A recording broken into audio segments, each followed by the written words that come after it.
মিশকা হাসপাতাল থেকে পালানোর আগেই দীপা প্রমাণ নিয়ে হাজির হয়ে গেল। মিশকা আসলে ঠিক কিভাবে মা হয়েছে আর সে আদৌ অসুস্থ কিনা এসব কিছুর প্রমাণ নিয়ে হাজির হলো দীপা।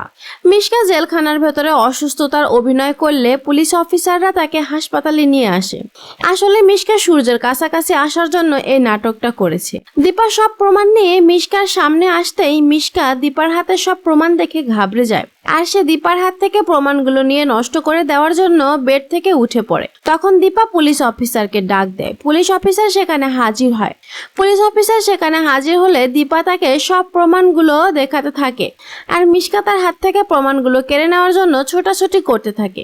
মিশকার এরূপ ব্যবহার দেখে দীপা পুলিশ অফিসারকে বলে, আপনি নিজের চোখেই দেখুন, একটু আগেও যে মানুষটা এতটা অসুস্থ হওয়ার অভিনয় করছিল সেই মানুষটা কিভাবে এতটা ছটফট করতে পারে। মিশকার এরূপ ব্যবহার দেখে পুলিশ অফিসারের কাছে এটা পরিষ্কার হয়ে যায় যে মিশকা আসলে অসুস্থ নয়।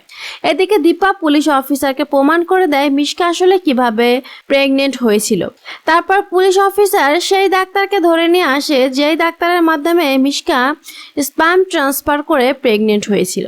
ডাক্তারকে দেখে মিশকা আরো ঘাবড়ে যায় আর তার বুঝতে বাকি নেই এবার তার আর পলানোর কোনো রাস্তা নেই, এবার তার কঠিন শাস্তি হবেই। তারপর মিশকা সেখান থেকে পালানোর চেষ্টা করলে পুলিশ অফিসার তাকে ধরে রাখে আর বলে, অনেক হয়েছে আপনার চালাকি, এবার আপনার দিন শেষ, আপনার জন্য উপযুক্ত শাস্তি অপেক্ষা করছে।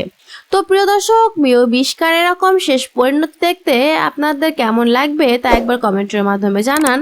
আর আমার চ্যানেলটি সাবস্ক্রাইব করে বেল বাটন ক্লিক করে রাখুন সবসময় নতুন আপডেট পর্বগুলো পেতে।